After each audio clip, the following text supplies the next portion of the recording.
आपको जुकाम होता है, बुखार होता है, कोई और बीमारी होती है, आप अस्पताल से इतना तंग आ चुके हैं, अस्पताल की कतारों से इतना डरते हैं कि आप जाकर प्राइवेट क्लिनिक पे अपना चेकअप करवाते हैं।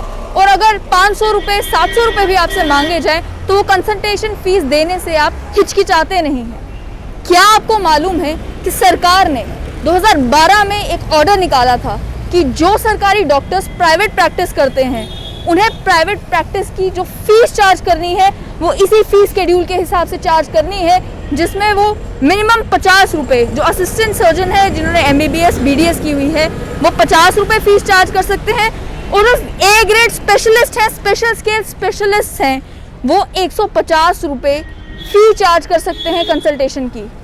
क्या आप इस बारे में सोचते हैं कि जिस डॉक्टर को मैं दिखा रहा हूँ वो जो मुझसे 500 रुपये 300 रुपये 450 रुपये ले रहा है, क्या वो उसका अधिकार है लेने का? और फीस भरने के बाद जब आप उस डॉक्टर को कंसल्ट करते हैं, डॉक्टर जो दवाइयाँ आपको लिख के देता है आप फटाफट जाकर खरीद लेते हैं क्योंकि भरोसा है आपको डॉक्टर के ऊपर। आप 2 मिनट के लिए ये नहीं सोचते कि मैं ये तो पूछूं कि डॉक्टर साहब ये जो दवाई आप मुझे लिख कर दे रहे हैं ये मुझे मार्केट में किसी दुकान से क्यों नहीं मिलती, ये बाहर वाली दुकान से ही क्यों मिलती है। आप 1 मिनट के लिए भी ये नहीं पहुँचते, ये नहीं सोचते कि ये सरकारी डॉक्टर जो इस समय 3 बजे अपने प्राइवेट क्लिनिक में बैठा है, ये टाइम तो इसका ड्यूटी का है, ये सरकारी अस्पताल में इस समय क्यों नहीं है। हम ये सवाल इसलिए नहीं पूछते क्योंकि हम भी चाहते हैं कि हमारा इलाज ठीक हो, हम प्राइवेट क्लिनिक में जाएं। प्राइवेट क्लिनिक में हम आधा घंटा भी अगर इंतज़ार करें हमें चलेगा, लेकिन अस्पताल जाकर हम ये इलाज नहीं करवा सकते।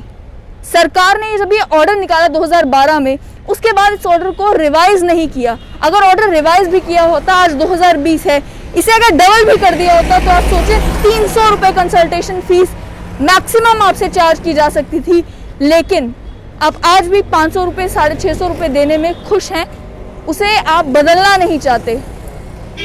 जहाँ तक इस ऑर्डर की बात है, इस ऑर्डर में एक और चीज़ लिखी गई है जो सुनकर आप भी हैरान हो जाएंगे। आप एक बारी जब फीस भरते हैं उस फीस को 2 हफ्ते के लिए वैलिड किया गया है, जिसमें आप 1 हफ्ते में 3 बार विजिट कर सकते हैं, यानी कि 2 हफ्तों में 6 विजिट्स के लिए ये 150 रुपये वैलिड हैं। लेकिन आप एक बार जब 500 रुपये भर भी देते हैं, हालांकि वो पर्ची भी आपकी 1 हफ्ते तक वैलिड होती है, लेकिन 1 हफ्ते के बाद भी जब आप जाते हैं आप ये सोचते हैं कि कहीं फीस दोबारा तो नहीं भरनी है, जबकि वो पर्ची जो है वो आपकी लगभग 2 हफ्ते तक वैलिड होती है। यहाँ पर सवाल ये है कि जब डॉक्टर्स एक पेशेंट को पेशेंट की तरह नहीं एक कस्टमर की तरह देखना शुरू कर चुके हैं, जहाँ पेशेंट की बीमारी जो है उसका इलाज करने के लिए भी पैसे चार्ज किए जाते हैं, जो दवाई दी जाती है उस दवाई के बिहाफ पर भी बड़े बड़े tour trips and packages doctors को मिल रहे हैं, तो आखिर एक आम आदमी एक डॉक्टर को एक दुकानदार की तरह क्यों नहीं देखता? आखिर ये आम आदमी कस्टमर फीडबैक क्यों नहीं देता? ये क्यों नहीं कहता कि मेरी एक क्वेरी थी, आपने इसका जवाब नहीं दिया, मैं इतने पैसे नहीं दूंगा? आखिर एक आम आदमी ये सवाल क्यों नहीं पूछता कि मैं तो पैसे देकर अपने आप को दिखाने आया हूँ, मुझे अपॉइंटमेंट लेने के बाद भी आधा घंटा क्यों इंतज़ार करना है? ये आम आदमी सवाल क्यों नहीं पूछता?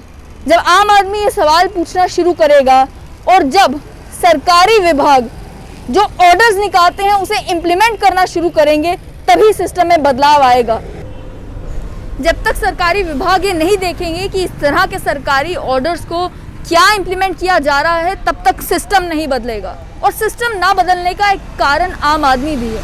वो आम आदमी जो या तो डॉक्टर को सीधा निकम्मा बोलना शुरू कर देगा, बदतमीजी करने पर उतर आएगा, गालियां देना शुरू कर देगा, या सीधा मारपीट पर उतर आएगा, लेकिन वो ये नहीं करेगा कि डॉक्टर्स को अकाउंटेबल बनाया जाए। जो कानून बनाए गए हैं ये इंश्योर किया जाए कि डॉक्टर उसका पालन करें।